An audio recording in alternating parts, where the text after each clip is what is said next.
Kanyaga baiskeli yako. Fikiria hivi, unaendesha baiskeli na upo katika tambalale.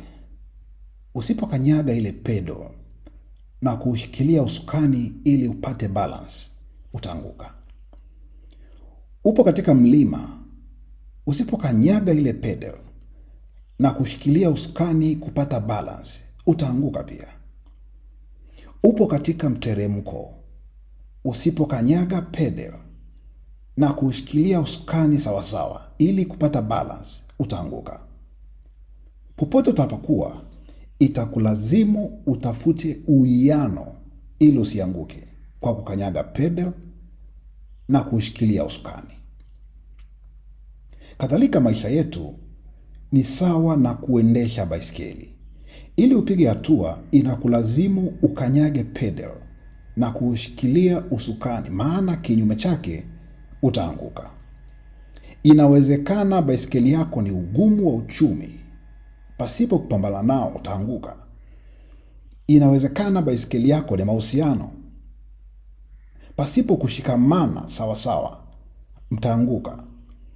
Inawezekana baiskeli yako ni masomo, pasipo kuweka juhudi katika kusoma utaanguka kwenye mitihani. Inawezekana baiskeli yako ni shamba, pasipo kuliandaa vema, kupata mbegu sahihi, kutumia taaluma sahihi na kupanda, hutavuna. Inawezekana baiskeli yako ni magonjwa, pasipo kukabiliana na viashiria ama sababu za hayo maradhi na kutafuta tiba kwa kutumia kanuni za afya, magonjwa yatakuangusha. Inawezekana ni kukosa maono. Unayo mawazo mengi, unazo jitihada nyingi, lakini hujipi muda wa kutazama nipite njia gani na nisimame na kitu gani, utaanguka. Kwa vyovyote vile, ili uweze kupiga hatua moja katika maisha, uende katika hatua nyingine, una ulazima wa kutafuta uwiano.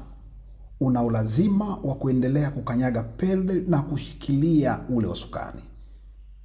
Hakuna jambo litakuja rahisi. Kila kitu lazima ukifanyie kazi.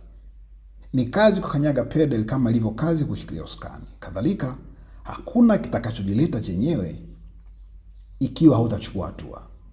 Lakini hata kile ambacho unakifanya, ikiwa hautaendelea kukifanya, kuendelea kukanyaga pedal, kuendelea kuzungusha ile tairi itembee, utaanguka. Nikutie moyo, popote pale ulipo, chochote pale unachokifanya, endelea kukanyaga pedal, endelea kushikilia usukani, nyonga ili baiskeli iende mbele. Ndivyo gurudumu la maisha linavyosafiri. The world is open. Look closely.